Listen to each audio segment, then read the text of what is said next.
여보, 이제 슬슬 회사 다니기도 힘들지 않아? 배가 많이 불러오는 것 같은데? 조금 불편하긴 해도 아직은 괜찮아. 우리 회사 육아휴직이나 출산 휴가도 절대 안 해준다고 하니까. 다닐 수 있을 때까지는 계속 다녀야지. 아니, 진짜 이상하네. 요즘 육아휴직 안 되는 곳이 어디 있다고? 몰라, 우리 회사 사장이 완전 또라이잖아. 육아휴직 신청하면 그냥 회사 폐업하고 사람들 다 잘라버린다고 했대. 지금까지 여직원들 임신하면 알아서 눈치껏 그만뒀어. 어이없다, 정말. 어디 신고라도 해야 하나? 됐어. 괜히 그랬다가 열심히 다니는 다른 사람들한테 피해 갈 것 같아. 사장이 완전 금수저라 자기는 회사 당장 폐업해도 아쉬울 게 없나 봐. 제정신 아닌 인간이랑 싸우지 말아야지. 그럼 어차피 그만둬야 할 거면 일찍 퇴사하고 쉬어. 아침에 버스 타고 출근하는 것도 힘들잖아. 안 그래도 며칠 전에 전무가 부르더니 출산 예정일 언제냐 물어보더라고. 이번 달에 그만두면 퇴직금에 200만 원 더 얹어서 준다고 하는데 내 배가 자꾸 불러오니까 사장이 빨리 그만두게 하라고 난리인가 봐. 그래, 그냥 그 돈 받고 그만둬. 어차피 애 낳으면 쉬어야 하는데 두어 달 일찍 준비해서 나쁠 거 없지. 내가 지금까지 이 회사 다닌 거만 몇 년인데? 갑자기 그만두려고 하니까 아까워서 그렇지. 그래도 추가로 얼마라도 준다고 할 때 그냥 나와. 대충 분위기 보니까 당신이 괜히 한두 달 더 다니겠다고 하면 못 다니게 하려고 해코지 할 것 같아. 그런가? 생각해보니까 그 말도 맞는 것 같아. 전무가 그러더라. 그냥 지금 돈 받고 퇴사한 다음에 애 낳고 쉬다가 2년 정도 애 키우고 재입사 신청하면 다시 받아주겠다고. 그래, 그렇게 하면 되겠네. 괜히 몸도 무거운데 무리하지 말고 내일 출근하면 그만두겠다고 해. 알겠어. 이번 달 월말까지만 한다고 해야겠다. 이번 달 말까지 할 것도 없이 하루라도 빨리 인수인계하고 그만둔다고 해. 회사에서 빨리 나가라고 등 떠밀고 있는데 뭐하러 월말까지 해줘? 알았어. 내일 전무한테 다시 이야기해볼게. 저는 직원 숫자 20명이 채 안 되는 작은 중소기업에 다니고 있습니다. 크게 대단한 일을 하는 회사는 아니지만 업무량이 적고 정해진 시간에 무조건 칼퇴근을 하는 곳이에요. 회사의 총 직원이 20명인데 임원들이 10명이 넘고 전부 사장의 가족들 형제들이라 사실상 업무가 제대로 돌아가지도 않습니다. 저는 잘 모르겠지만 사장이 대대로 돈이 엄청 많은 집안이라서 다들 이름만 올려두고 놀고 먹는 것 같아요. 몇 안 되는 직원들도 형식상의 업무만 대충 하는 거지 가만 놔둬도 알아서 잘 굴러가는 곳이에요. 아무튼 대학 졸업하고 취직해서 지금까지 정말 편하게 직장 생활을 하고 있었는데 여기 사장이 다른 건 몰라도 육아휴직은 절대 해줄 수 없다고 합니다. 다른 직원들 이야기를 들어보니 싸워서 이길 수 없는 상대라고 하길래 그냥 퇴직금의 위로금으로 얹어준다고 할 때 조용히 그거 받고 제 발로 나왔어요. 아이 어느 정도 키우고 나면 다시 복직할 때 받아준다 하더라고요. 이미 아이 어린이집 보내놓고 복직한 다른 직원도 있어서 저도 그럴 생각으로 사직서 쓰고 그만두었죠. 그런데 제가 일을 그만두고 집에서 쉬기 시작한 이후로 갑자기 시어머니가 저한테 잔소리를 엄청나게 하기 시작하셨어요. 너는 아직 애 낳으려면 한참 남았는데 왜 벌써 그만두고 집에서 놀고 있어? 저희 회사가 좀 유별나서요. 일찍 그만두면 퇴직할 때 조건도 더 좋게 해준다고 해서 그냥 쉬고 있어요. 그러니까 쉬면 뭐 하냐고? 끝까지 마지막까지 버티고 일을 했어야지. 아이 어느 정도 키우고 나면 그때 다시 회사 복직할 수 있대요. 괜히 안 좋게 나갈 이유 없잖아요. 너는 그 말을 믿니? 나가라고 할 때는 무슨 말을 못해? 어떻게든 끝까지 붙들고 버텼어야지. 아니, 이미 저 말고도 애 낳고 3년 뒤에 복직해서 일하는 사람도 있어요. 저희 회사에서 그렇게 해주겠다는데 대체 왜 그러세요? 나는 너가 바보 같은 행동을 하니까 걱정돼서 그렇지. 애 낳고 나면 당분간 돈 들어갈 일도 많을 텐데. 이미 남편이랑 이야기 다 된 거고. 어차피 그만뒀으니까 출산 준비 열심히 하려고요. 걱정해주셔서 감사해요. 그런데 저희 일은 저희가 알아서 할게요. 알아서 하긴 뭘 어떻게 알아서 한다고? 아무튼 알겠다. 나중에 돈 없다고 우리한테 빌려달라고 하기만 해봐. 내가 진짜 그때는 가만 안 놔둘 거야. 저희 결혼할 때도 시댁에 아무런 도움받지 않고 알아서 했었는데 이제 와서 무슨 돈을 빌려달라 하겠습니까? 남편이랑 그동안 저축해놓은 돈도 충분히 있고 제가 2년 정도 아무런 경제활동을 하지 않고 쉬더라도 우리 부부가 돈 떨어질 일은 없어요. 애초에 사치 안 부리고 아껴서 사는 사람들이라 생활비를 얼마든지 절약할 수도 있거든요. 결혼하고 지금까지 3년이 넘는 시간 동안 별다른 잔소리 한 번 들어본 적 없는데 갑자기 시어머니가 왜 이러시는지 모르겠습니다. 얼마 후 저는 아이를 낳았고 지금까지 집에서 아이 보며 살림을 하고 있어요. 적어도 아이 2살 때까지는 집에서 같이 있어줄 예정입니다. 나중에 다시 예전 회사로 복직할 수 있다면 다행이지만 만에 하나 그때 제 자리가 없어졌다 해도 다른 회사 가면 되잖아요. 남편도 제가 집에 있으니 더 안정되는 것 같다 하고 돈만 많으면 평생 제가 집에서 아이 보며 살림했으면 좋겠다 하네요. 저도 물론 그러고 싶긴 하지만 먹고 사는 문제가 그리 간단하진 않아서 로또가 되지 않는 이상 다시 일하러 나가야죠. 저희 일은 저희가 알아서 잘하고 있는데 시어머니 간섭이 도를 넘고 있습니다. 너 언제 일하러 나가? 집에만 있으면 답답하지 않니? 아직 애 낳고 반년도 안 지났어요. 때가 되면 알아서 나갈 텐데 뭐가 그렇게 급하신 거예요? 이제 몸도 다 풀렸잖아. 애는 내가 봐줄 테니까 회사 다시 나가라. 말 바뀌기 전에 빨리 다시 일한다고 해. 저희 일은 제가 알아서 할게요. 애가 아직 돌도 안 지났는데 벌써 나가라고 하시는 건 너무하는 거 아니에요? 그럼 대체 언제까지 우리 아들이 벌어온 돈으로 집에서 놀고 먹을 속셈이야? 내가 TV에서 봤는데 요즘 젊은 여자들 다 그런다며? 뭐가요? 결혼 전에는 맞벌이 할 것처럼 거짓말로 속여놓고 애 핑계대면서 일도 그만두고 기생충처럼 돈만 빨아먹는다더라. 너도 그런 개념 없는 것들이랑 똑같은 거 아니야? 진짜 어이가 없어서. 저 결혼 전부터 모아놓은 돈도 있고 지금도 돈 있어요. 그리고 애 키우는데 남편 돈 제 돈이 무슨 의미가 있다고 이러시는 거예요? 저희 부부 일은 저희가 알아서 할 테니까 어머님은 제발 신경 좀 쓰지 말아주세요. 그럼 너가 내 아들 돈 축내고 있는데 그걸 가만히 지켜보고만 있으라고? 난 절대 그렇게 못한다. 몸 풀렸으면 빨리 나가서 돈 벌 생각을 해야지. 어머님 이러시는 거 저희 남편도 알고 있어요? 어머님이 저한테 이러실 때마다 남편이랑 사는 게 버거워요. 만약에 저희가 이혼하게 되면 전부 어머님 책임이라는 건 알고 계세요. 아니, 누가 이혼하라고 했어? 그냥 너도 한 사람 몫을 다 하라는 거지? 내 아들한테 빌부터 사는 거 창피하지도 않니? 저는 빌부터 산다고 생각 안 해요. 애 낳고 키우는 게 어떻게 빌부터 사는 건데요? 일단 남편은 어떤 생각 갖고 있는지 한번 물어볼게요. 걔한테 얘기할 게 뭐가 있니? 너 나가서 일 좀 하라는 소리가 그렇게 듣기 싫어? 듣기 싫고 좋고 문제가 아니라 어머님이 저한테 하실 말씀이 아니에요. 아무튼 이따가 남편 오면 이야기해보고 이혼을 하던지 어머님이랑 연락을 끊고 살던지 해야겠네요. 얘 말하는 것 좀 봐. 내 아들이 누구 편 들 것 같은데? 그리고 퇴근한 남편에게 이 이야기를 했더니 당연히 남편은 제 편이었죠. 자기 부모가 지금까지 결혼 생활에 도움 준 것 하나 없으면서 이제 와서 왜 저러는지 모르겠다며 앞으로 저보고 시댁은 없다 생각하고 살라 하더군요. 그렇게 저는 어머님 번호 핸드폰에서 차단해버렸고 제가 연락을 안 받으니 며칠 전에는 집으로 직접 찾아오기도 하셨어요. 당연히 현관문도 안 열어드려서 밖에서 문만 두드리다가 돌아가셨습니다.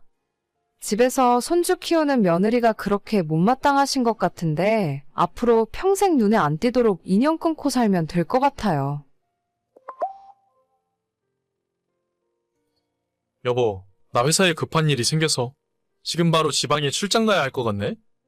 아마도 일요일 저녁이라 올라올 수 있을 것 같아. 뭐? 지금 누굴 바보로 알아? 금요일 퇴근 시간에 갑자기 출장을 보내는 미친 회사가 어디 있어? 헛소리 하지 말고 당장 집으로 들어와.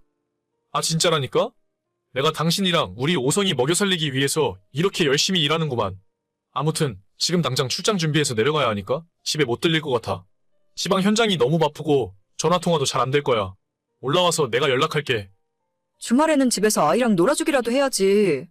돈만 벌어다 주면 아빠 역할이 끝이야. 당신 저번 주에도 부장님이랑 골프 쳐야 한다면서 주말 내내 안 들어왔잖아. 너 진짜 사람 눈 돌아가는 꼴 보고 싶어서 그래. 아, 골프는 남자가 사회생활하면 무조건 해야 하는 어쩔 수 없는 거라고. 아무것도 모르면서 그렇게 말하지 좀 마. 당신이 무슨 생각을 하고 있던 간에 나는 전혀 신경 안 쓰니까. 괜히 열심히 일하는 사람한테 이상한 소리 하지 마. 내가 언제 나한테 신경 써달래? 우리 애한테나 좋은 아빠 되어달라고. 평일에도 맨날 늦게 들어와서 잠만 자고 나가면서 주말마다 약속 있어서 외박하는 사람이 정상이야? 진짜 당신 회사에서 주말 출장 시킨 게 맞는지 내가 전화해서 물어볼까? 아, 됐어. 너랑 이야기하고 있으면 너무 답답해서 벽이랑 이야기하는 것 같아. 전화를 해서 물어보든지 말든지 당신이 알아서 하시고. 아무튼 나는 바쁘니까 나중에 출장 갔다 와서 이야기해. 진짜 들어오기만 해봐. 남편은 결혼하기 전에만 다정한 사람이었고 결혼을 하자마자 눈에 띄게 소홀해지는 것을 느낄 수 있었어요. 이게 내가 원하는 결혼 생활이 아니라는 것을 눈치채기도 전에 아이가 생겨버렸고 저는 다니던 직장에서 육아휴직 쓰고 집에서 혼자 아이를 키우면서 살았습니다. 제가 일을 그만둔 것도 아니고 아이가 생겨서 쉬고 있을 뿐인데도 남편은 집에서 논다고 저를 무시했고 집안일이나 육아 그 어느 것에도 신경 쓰지 않더라고요. 사실 아이 첫돌 지났을 때부터 남편이 바람을 피우고 있다는 사실을 어느 정도 눈치챌 수 있었어요. 바보가 아닌 이상 매일같이 밖으로만 도는 남편을 의심 못할 수가 없었으니까요. 하지만 아이가 있으니 이혼할 결심을 하지 못하고 있었는데 그로부터 얼마 지나지 않아서 저보다도 남편이 먼저 이혼하자는 소리를 하더라고요. 당신도 어렴풋이 눈치채고 있었겠지만 나 만나고 있는 여자가 있어. 우리 그냥 이혼하자. 무슨 헛소리야. 나 아직 육아휴직 끝나지도 않았는데 당신이 나가서 여자를 만나던 말던 지금은 절대 이혼 못해. 우리 애가 좀 더 클 때까지는 밖에서 뭘 해도 신경 안 쓸 테니까 그냥 살아. 헛소리 좀 하지 말고 그냥 이혼하자고. 자꾸 이래봤자 너만 힘들어지고 너만 비참해지는 거야. 내가 여기서 더 비참해질 일이라도 있겠니? 당신 맨날 출장 간다 하고 다른 약속 있다고 외박할 때마다 그 여자랑 있었던 거 내가 몰라서 가만히 있었는 줄 알아? 우리 애가 초등학교 가고 우리 상황을 이해할 때까지만 참아. 그 뒤로 이혼을 하건 당신이 두 집 살림을 하건 나는 신경 안 쓸 테니까. 아, 진짜 너는 꼭 내 입으로 이런 말까지 하게 만들더라. 내가 만나고 있는 여자가 임신을 했어. 솔직히 말해서 이 집에 있는 거 자체가 숨막혀서 못 살겠으니까 좋게 이야기할 때 빨리 이혼해. 뭐? 또 애가 생겼다고? 너는 집에 있는 이 아들은 신경도 안 쓰면서 밖에서 다른 여자랑 또 애를 만들었어? 그래. 그러니까 제발 더 이상 말 길게 하지 말고 여기서 끝내자. 우리 부모님도 진작부터 다 알고 계셨고 이 집을 위자료랑 양육비 대신 너한테 주고 이혼하라고 하시더라. 어머님, 아버님도 다 알고 있었다고? 그럼 나만 등신처럼 아무것도 모르고 있었단 소리야. 너도 여기서 조용히 끝내면 집 한 채 생기니까 나쁜 조건은 아니잖아? 우리 집 사정 알겠지만 더 해봐야 뜯어낼 것도 없어. 그나마 나는 그 여자가 돈을 잘 버니까 너한테 집 주고 가도 괜찮은 거지. 이게 내 전 재산이라는 건 너가 가장 잘 알잖아? 진짜 너 그렇게 살지 마. 너 천벌 받을 거야. 천벌은 받던지 말던지 신경 쓰고 싶지도 않아. 아무튼 길게 끌지 말고 바로 다음 주에 합의 이혼하고 끝내자. 남편이 새로 만나는 여자는 술집을 2개 운영하고 있다는데 생각보다 장사가 잘 되는 것 같더라고요.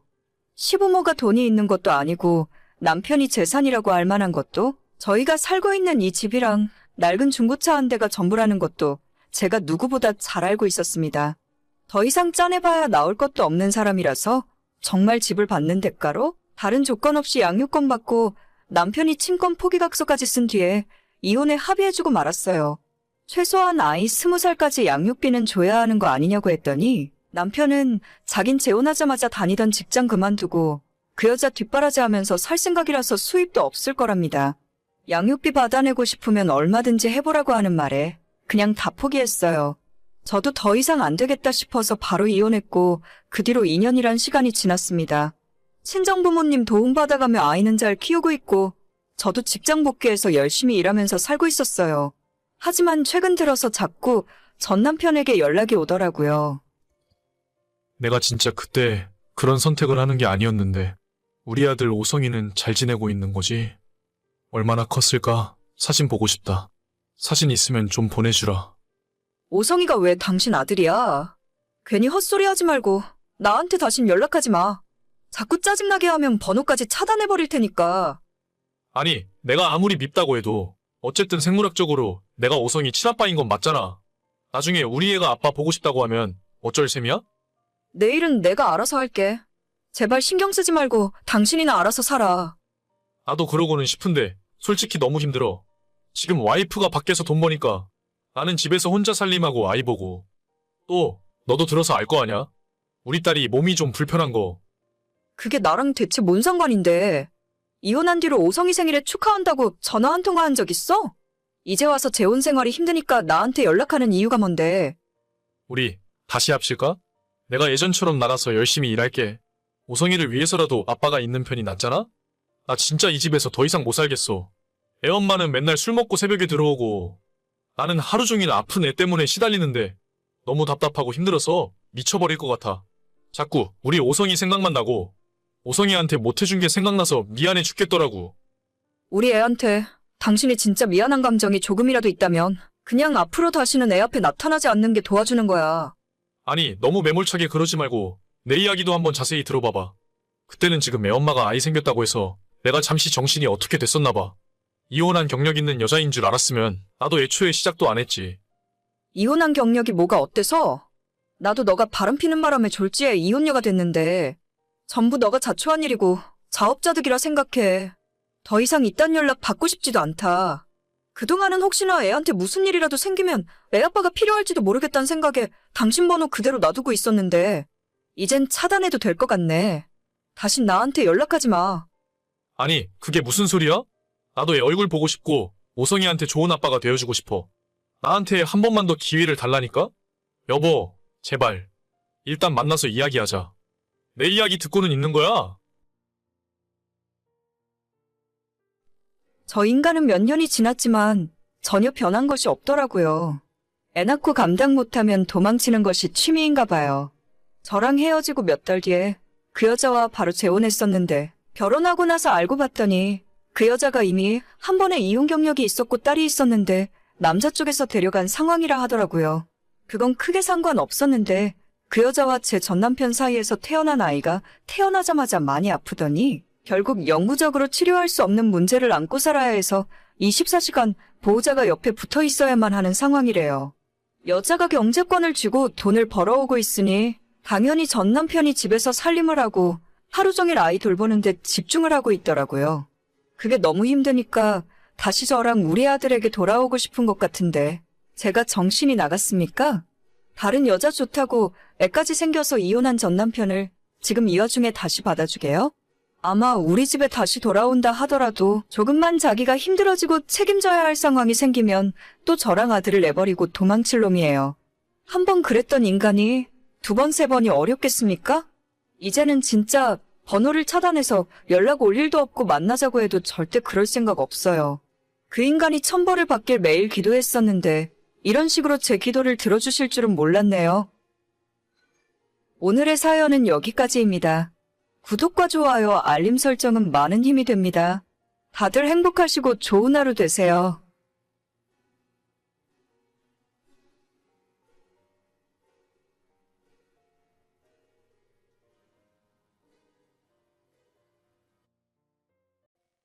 여보 뭐해? 안 바쁘면 나랑 잠깐 이야기 좀 할 수 있어? 왜? 무슨 일인데? 나 10분 있으면 회의 들어가야 돼. 할 말 있으면 빨리 이야기해. 여보, 거기 회사에 사람 구한다고 했잖아. 그거 그냥 우리 동현이 취직시키면 안 될까? 사람? 아, 그거 경력자 구하는 거라서 좀 곤란해. 수출 관련 업무라 실무 경험도 몇 년 있어야 하고 외국어도 최소 영어 정도는 할 줄 알아야 하거든. 아니, 뭐가 그렇게 복잡해?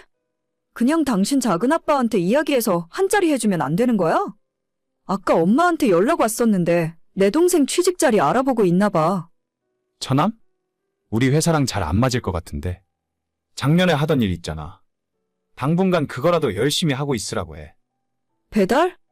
우리 엄마가 내 동생 배달하는 거 얼마나 싫어하는지 알잖아. 안 그래도 오토바이 사고 나서 다쳤을 때 다들 엄청 놀랐었는데. 그렇긴 한데 조금 안전하게 다니면 괜찮지 않을까? 우리 회사도 요즘 일손 부족해서 난리라서 일만 잘하면 누구든지 환영이긴 한데 그래도 최소한 일을 할 줄 알아야지. 처음부터 다 잘하는 사람이 어디 있어. 그냥 하나씩 가르쳐주면 될 거 아냐. 서류 복사하고 커피 타고 이런 일이라도 시키면 되잖아. 요즘 누가 그런 일 하려고 직원을 써.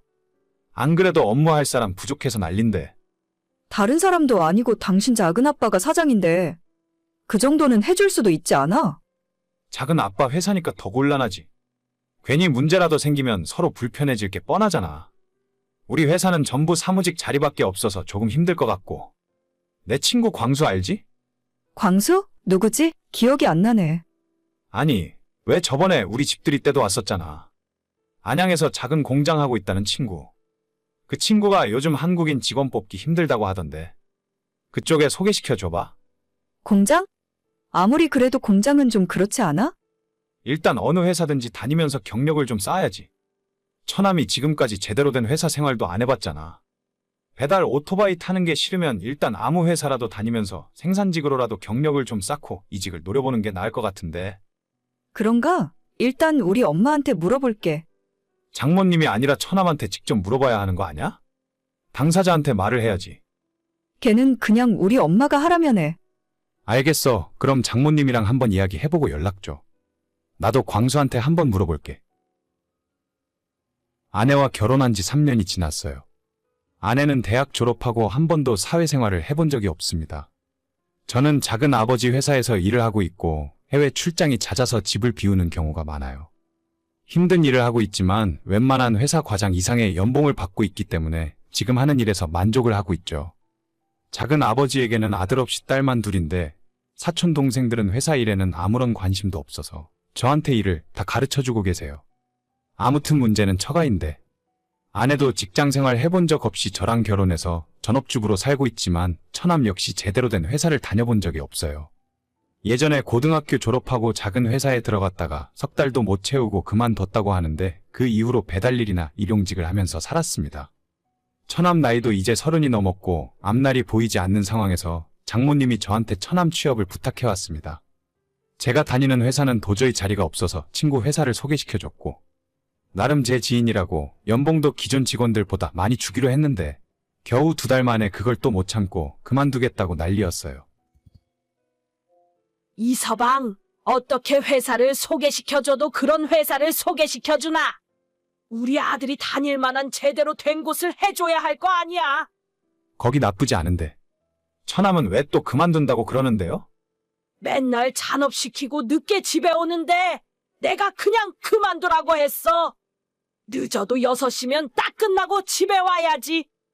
허구한 날 사람 붙잡아두고 늦은 시간까지 일 시키니까 내가 아들이랑 저녁도 못 먹어. 아니, 방금 친구한테 물어봤는데 지금까지 야근 딱 3번 했다던데요? 그리고 회사 다니다 보면 급한 일 있을 때 잔업 좀 할 수 있는 거 아닌가요? 맨날 정시퇴근 할 수 있는 회사가 어디 있어요? 정해진 근무 시간이 있는데 왜 늦게까지 일을 시켜? 내 새끼 저녁이라도 제대로 챙겨 먹일 수 있어야지. 회사에서 점심 저녁 다 주잖아요.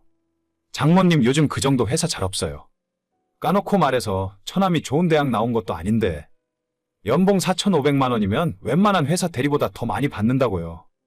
월급 많이 준다고 해서 기대했는데 이것 떼고 저것 떼고 나니까 300만 원 될까 말까 하더라고. 돈도 겨우 그것밖에 안 주면서 퇴근도 일찍 못하게 하면 어디 노동부에 신고라도 하려다가 참은 거야. 네? 신고한다고요? 제 친구는 제가 부탁해서 처남 취직시켜주고 연봉도 남들보다 500만 원 더 주기로 한 건데 지금 무슨 소리를 하시는 거예요? 그러니까 그런 공장에서 일하는 공돌이 같은 거 말고 자네 회사처럼 넥타이 매고 출근하는 곳으로 해줘. 자네 작은 아버지한테 다시 한번 잘 이야기해봐. 못 들으셨어요? 저희 회사는 하루가 멀다 하고 야근이에요. 2달 동안 3일 야근한 걸로 장모님이 이렇게 화를 내시는데 처남이 저희 회사 다니면 매일 야근인데 어떻게 다니겠어요?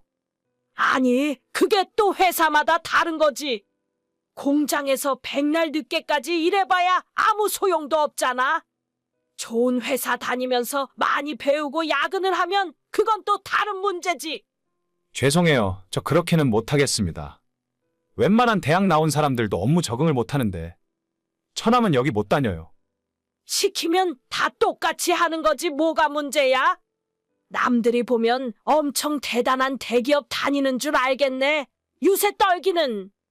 저는 더 이상 할 말 없습니다. 다음에 찾아뵐게요. 장모님의 무리한 부탁을 거절하고 제 친구에게 전화해서 무례함을 사과했어요. 괜히 저희 집안 식구를 취직시켜줬다가 회사 분위기만 흐린 것 같더라고요. 회사에 늦게까지나마 일을 하고 있었는데 한참 뒤에 아내한테 연락이 오는 겁니다. 아니, 진짜 내 동생이랑 우리 엄마한테 왜 그래? 당신이 얼마나 대단한 회사 다닌다고 우리 식구 무시하는 거야? 무시를 하긴 내가 언제 무시를 했다고. 자꾸 안 되는 부탁을 하니까 그렇지. 그냥 좀 취직시켜주면 안 돼? 사무보조나 아무거나 시키면 될 거 아니야? 내 동생 넥타이 매고 출근하는 게 우리 엄마 소원인데 그런 것 하나 못 들어줘? 응, 안 돼. 여기가 내 회사면 뭐 어떻게든 자리를 만들어 볼 수도 있겠지만 우리 작은 아버지 회사잖아. 피해 끼칠 수는 없다고. 내 동생이 피해 끼치는 거야? 와, 진짜 오빠 말 심하게 하네. 평소에 우리 식구 얼마나 무시하면 이런 말이 자연스럽게 나와? 내가 언제 무시했어? 당신도 적당히 좀 해. 내가 뭘 어쨌다고. 완전 나쁜 사람 만드네. 당신, 우리 엄마가 당장 이혼하고 집에 들어오라고 하는 거 알고 있어? 불쌍해서 내가 참아주는 거야. 안 참아도 돼. 뭐라고? 안 참아도 된다고. 그냥 오늘 당장 짐 싸서 너네 집으로 가. 오히려 내가 이제는 못 참겠다. 뭘 잘했다고 큰 소리야? 진짜 웃긴다. 나 잘한 거 없어. 근데 너랑 장모님이랑 동시에 헛소리 하는 거 더는 못 들어주겠다. 그냥 여기서 끝내자. 진짜 나랑 이혼하려고? 진짜야? 여보, 나 짐 싼다. 진짜 간다. 결혼식 올리고 딱 3년 만에 아내를 쫓아냈고 이젠 자유의 몸이 되었습니다. 잔소리하는 사람들 인생에서 사라지니까 바로 마음의 평화가 찾아오네요. 다만 아내가 아직 이혼 서류에 도장을 안 찍고 잠수를 타고 있는데 어차피 다시 합칠 마음이 전혀 없기 때문에 결국 시간 문제라고 생각해요. 평생 일도 안 하고 백수로 살던 여자를 데려다가 한 달에 400만 원씩 생활비를 주고 있었더니 자기가 어떤 처지인지 전혀 감이 없는 것 같네요. 진짜 신혼집 구하는 거 너무 힘들다. 우리 부모님도 1억 이상 해주시긴 어렵대. 내 돈 5천만 원 정도 있으니까 나머지는 대출 받아야 할 것 같은데 어쩌지? 그래도 전세밖에 못 얻을 것 같아. 괜찮아. 우리 나이에 몇 억 가진 사람이 그리 흔하겠니? 오빠네 부모님도 노후 준비하셔야 하는데 1억이나 해주셨으면 할 만큼 하신 거야. 그래도 너희 집은 훨씬 잘 사는데 우리 집안이 상대적으로 형편이 안 좋으니까 괜히 너한테도 미안하고 나중에 너희 부모님이 신혼집 문제로 결혼 반대라도 하실까봐 걱정이 돼. 이미 우리 결혼은 다 허락하신 거고 더 이상 쓸데없는 걱정은 할 필요 없어. 신혼집이 꼭 아파트가 아니어도 상관없으니까. 전세 2년 사는 동안에 우리 둘이 열심히 돈 많이 모아서 그 다음에는 더 좋은 곳으로 이사 가자. 우리 부모님도 그런 식으로 재산 모으셨다고 하니까 우리도 할 수 있을 거야. 그때는 30년 전이고 그때랑 지금이랑 같아? 아무튼 다음 주부터는 우리 신혼집 알아보러 다녀야 해. 얼마짜리 집을 얻을지 확실하게 정해야 나도 은행에 대출이 얼마나 나올지 알아볼 수 있으니까. 알겠어. 최대한 대출 적게 받을 수 있게 작은 집 알아보자. 근데 집은 그렇다 치고 혼수 말인데 자기는 혼수를 어떻게 했으면 좋겠어? 혼수? 글쎄, 아직 구체적으로 생각해본 건 없는데 그래도 집을 3억 정도 얻는다고 치면 너희 부모님이 1억 이상은 해주려고 하시지 않을까? 자기 부모님은 돈 많은 부자니까. 1억? 글쎄, 우리 부모님 생각은 조금 다르던데. 어차피 지금은 우리가 집 사기도 힘든 상황이고 전세 끝나면 또 이사를 가야 하는데 비싼 고급 제품으로 맞출 필요가 있을까? 적당히 싼 거 대충 쓰다가 나중에 좋은 집 이사 갈 때 그때 제대로 맞추면 되는 거 아니야? 나는 그래도 너희 집이 부자니까 혼수를 제대로 해서 주실 줄 알았는데 역시 내가 사윗감으로 마음에 안 드시는 게 분명해. 그런 거 아니래도 우리 부모님들도 다 생각이 있으시겠지. 일단 집 구해놓고 나서 혼수에 대해 다시 말씀드려보자. 내가 회사 다니면서 모은 돈도 있으니까 만에 하나 정말 안 도와주신다고 하면 내 돈으로 혼수 맞추면 돼. 너무 걱정하지 마, 오빠. 일단 알겠어. 다음 주에 부동산부터 돌아다녀보자. 저는 얼마 전까지 3년 만난 남자친구와 결혼을 준비하고 있었어요. 같은 직장 다니고 있다가 연애를 시작했는데 이제는 제 나이가 32, 남자친구의 나이가 35이다 보니 더 미루지 못하고 내년쯤엔 결혼식을 올려야겠다 싶더라고요.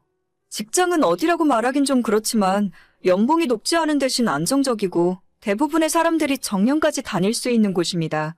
결혼하고 나서도 계속 둘이 맞벌이하면서 저축하고 살다 보면 더 좋은 집으로 이사 갈 수 있고 언젠가는 내 집 마련도 할 수 있을 것 같았거든요.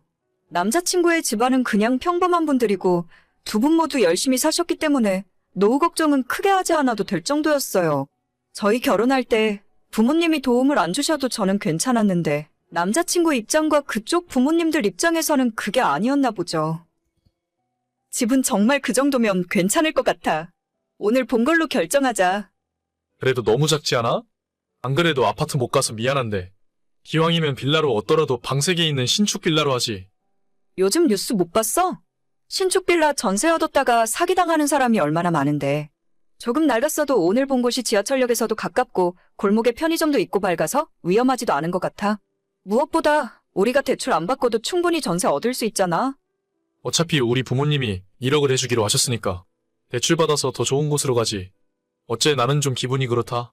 너랑 결혼하는데 신혼집도 변변찮은 걸로 준비해서 가면 너희 부모님이 나랑 우리 집안을 더 안 좋게 생각하시는 거 아닌가 해서. 아니 자기야, 신혼집이 1억 5천이면 충분하지. 거기서 뭘 더 바래? 대출 1, 2억 더 받아서 아파트에서 살면 뭐 할 건데? 한 달에 대출이자만 얼마씩 갚아야 하는지 계산해봤어? 그냥 내 말대로 해. 집이 좀 낡은 건 이해하는데 그래도 이 정도면 사는데 불편함은 없어. 우리 아빠도 괜히 허세 부리지 말고 능력껏 하라고 말씀하셨단 말이야. 너희 부모님이 말씀을 그렇게 하셨어도 정작 우리 결혼하고 신혼집에 와서 직접 두 눈으로 보시면 그런 말씀 못 하실 거야. 지금이라도 대출 받아서 아파트로 가자. 그래야 나도 떳떳하고 우리 부모님도 면목이 설 것 같아. 아니 진짜 내가 좋다는데 대체 뭐가 문제야? 대출 없이 마음 편하게 돈 모으고 사는 게 훨씬 낫지. 돈 잘 벌어? 오빠 나랑 월급 똑같잖아. 겨우 그 정도 벌어서 대출 갚고 나면 얼마 남는데? 그러면 대출 말고 너희 부모님한테 좀 빌려볼 수는 없나? 너네 집 부자니까 그 정도 돈은 빌려주실 수 있잖아. 내가 안 갚겠다는 것도 아니고 우리 부모님도 1억이나 장만하셨는데 훨씬 잘 사는 너네 부모님도 1억 정도는 해주실 수 있는 거 아니야? 내가 몇 번이나 이야기했잖아. 그런 생각이면 그냥 오빠 부모님한테 지원받는 1억도 받지 말라고. 우리 엄마 아빠도 다 생각이 있고 1억이 돈이 우스워? 작년에 엄마가 상가 분양받은 것 때문에 지금은 안 된다니까? 아 진짜. 일단 우리 부모님이랑 이야기 좀 더 해볼게. 너도 생각 좀 정리하고 있어봐. 결혼 준비하면서 신혼집 문제 때문에 남자친구와 말다툼이 자꾸만 생기더라고요. 저는 정말 우리가 나이도 젊고 신혼 때는 2년 정도 없이 살아도 된다 생각하고 있어요. 무리해서 대출받고 여기저기 돈 빌려서 아파트 들어가서 살아봤자 그게 다 허세고 갚아야 할 빚이었으니까요.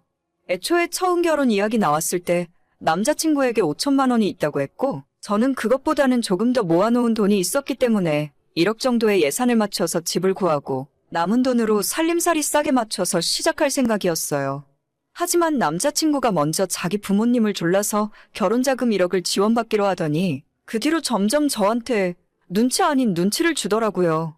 저희 엄마가 작년에 상가를 새로 분양받은 것은 사실입니다. 거기에 목돈이 묶여있는 것도 맞지만 그래도 부모님이 제가 원하면 1억 정도는 결혼자금으로 내어주실 수 있는 분들이세요. 하지만 저희 부모님도 다른 계획이 있는 상황이고 어차피 시댁에서 지원받은 1억도 언젠가는 살면서 갚아나가야 할 마음의 빚이라고 생각하니까요. 결국 집 문제로 갈등이 점점 심해지다가 크게 싸우고 말았습니다. 우리 부모님도 그냥 대출받아서 아파트 전세 얻으래. 2억 정도 대출받으면 충분할 것 같은데 뭐하러 빌라 살면서 고생하냐던데? 아 진짜 나는 그렇게까지 무리하고 싶지 않다고. 집을 우리가 사는 거라면 모를까. 남의 집에 전세 사는데 대출을 그렇게까지 받을 일이야? 아무튼 신혼집 문제는 그렇게 하기로 결정했으니까 혼수는 어떻게 할 생각이야? 혼수? 그냥 내가 저번에 얘기한 대로 해야지. 2천 정도 선에서 맞추면 가성비 있게 할 수 있을 것 같은데? 그 정도면 충분하지 않아? 그건 빌라 살 생각이었을 때 이야기지. 아파트에 들어가서 사는데 어떻게 똑같이 해? 최소한 혼수로 5천 정도는 해야 한다고 생각하고. 솔직히 내가 1억 5천에 가는 거니까 너희 부모님이 차 한 대는 뽑아주셔야지. 뭐? 우리 부모님이 차를 왜 뽑아주는데? 그럼 딸 시집 보내는데 공짜로 보내려고 그래? 우리 집에서 이렇게 주면 너네도 5천만 원짜리 자동차 정도는 해주셔야 하는 거 아냐? 아니, 내가 언제 돈 받아오라고 강요한 적 있어? 처음부터 부모님들 도움 바라지 말고 우리끼리 알아서 하자고 했지? 왜 오빠 마음대로 결정해버리고 이제 와서 차를 해달라는 거야? 너는 결혼이 장난 같니? 너랑 나랑 소꿉장난 하는 게 아니잖아. 집안 대 집안으로 인연을 맺는 건데 너희 부모님만 아무것도 해주지 않겠다고 하시는 게 말이나 되는 소리야? 우리 부모님이 1억 현금 내어주셨으면 너네 부모님도 최소 5천만 원짜리 자동차 정도는 해주셔야 한다고 봐. 내가 무리한 요구를 하는 건 아니라고 생각해. 아, 이럴 거면 그냥 장사를 해. 본전 생각나고 돈 아까우면 뭐하러 나랑 결혼할 생각이야? 내가 언제 아파트 해달라고 했어? 그냥 조금 부족해도 우리 힘으로 하자고 했잖아. 우리 부모님도 그걸 원하신다고. 주제도 안 되는데 억지로 무리해서 좋은 아파트에서 사는 게 아니라. 주제도 안 된다고? 너 지금 나랑 우리 집안 무시하는 거야? 그게 아니라 말을 말자. 자꾸 이런 식이면 더 이상은 결혼 이야기 못할 것 같아. 처음부터 괜찮다고 몇 번이나 얘기했는데 왜 이렇게 자격지심이 심해? 그럼 없던 일로 해. 너네 집 솔직히 개뿔도 없는 거 아냐? 어떻게 외동딸이 시집 간다고 하는데 한 푼도 안 해주실 수가 있어? 너가 친자식이 아니거나 아니면 너희 부모가 겉만 번들으라고 알고 보니 개털이었거나 둘 중 하나라고 생각해. 이게 말이면 단줄 하나. 우리 힘으로 하는 모습 보여드리자고 했지? 내 말대로 딱 2년만 그렇게 살았으면 그 뒤로는 우리 아빠가 집부터 시작해서 사는데 불편함 없이 다 해주신다고 하셨는데 엄마 아빠가 당신 봤을 때 사람이 어떤지 모르니까 일단 신혼 때는 같이 고생해봐야 한다고 말씀하셨을 때 무슨 소리인가 싶었는데 그 말을 이제야 알겠다. 그냥 결혼은 없던 일로 해. 나도 더 이상은 하고 싶지 않아졌어. 아니, 나는 너희 부모님한테 더 잘 보이고 싶어서 그랬다니까? 자동차 이야기는 그냥 답답해서 해본 소리지. 너희 부모님이 그런 생각 갖고 계신 줄 몰랐었어. 됐어. 끝이니까 연락하지 마. 회사에서 마주쳐도 아는 척하지 말고. 남자친구와 결혼하고 싶다고 처음 부모님에게 말씀드렸을 때 반대를 하진 않으셨어요. 다만 그 사람이 어떤 사람인지 제대로 알기 위해서는 같이 고생을 해봐야 진정한 모습을 알 수 있다고 하셨거든요. 그래서 결혼할 때도 우리 부모님은 아무런 도움을 주지 않기로 하셨어요. 2년 정도 지났을 때 우리가 별 문제 없이 잘 살고 있다면 그때는 저희 부모님께서도 집 살 때 도움도 주고 앞으로 사는데 지장 없게 다 해주신다고 하셨었는데 남자친구랑 그쪽 부모님들은 저와는 생각이 달랐던 것 같아요. 무리해서 큰 대출 받아서 아파트 살아봤자 뭐가 좋다고. 저는 1억 받아오라고 시킨 적도 없는데 이제 와서 우리 부모님한테 5천만 원짜리 자동차 얻어오라고요? 결혼 생활 시작도 안 했지만 이 사람의 진정한 모습에 대해서 알 수 있었던 것 같고 덕분에 시간 낭비 없이 빠른 결정을 내릴 수 있어서 다행이네요. 헤어진 이후로도 뭐가 미련이 남는지 계속 미안하다 잘못했다며 저랑 다시 잘해볼 생각인 것 같지만 저는 남아있는 정도 없고 아무런 미련도 없네요. 저희 집도 예전에 아빠 사업이 어려워졌을 때 새 식구 빌라에서 살았던 적 있는데 아무렇지도 않았거든요. 제 생각보다도 남한테 보여지는 게 더 중요한 사람인 것 같아서 헤어지길 잘한 것 같습니다. 오늘의 사연은 여기까지입니다. 구독과 좋아요, 알림 설정은 많은 힘이 됩니다. 다들 행복하시고 좋은 하루 되세요.